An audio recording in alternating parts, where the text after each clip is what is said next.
kulang. Ay, tama nga naman, sir. Saksabo. Bakit carrot? Isutayin muna natin yung carrot. Bakit kailangan muna natin isutayin yung Anong carrot? tawag sa cut ng carrots mo?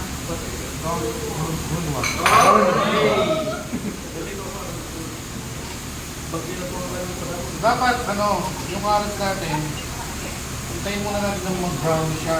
Yung tinatawag na mayar. Para para mag-caramelize siya. Yung lasa niya, nandito lang sa pan. Pan, mga kawali. Sa wok? Yan. Wok yan, Yung wok. brownie. Tapos, Ate.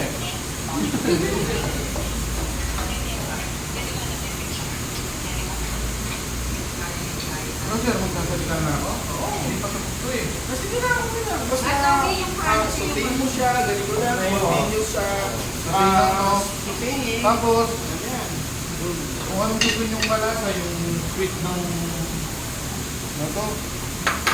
Onion. Saka garlic. Para maging matamis siya, kung anong gusto, depende sa gusto niyo, kung matamis yung gusto niyo. Gusto namin, garlic siya. Oo. Pag garlic yung gusto nyo, kunain nyo yung garlic. Pag gusto nyo yung medyo matamis siya, onion. Pero dapat unahin pa rin ang sarili. Oo, unahin yung sarili nyo.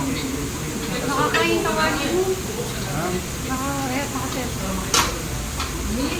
Mas paking tayo. Okay yan. Pakya oh, mas paking silyo.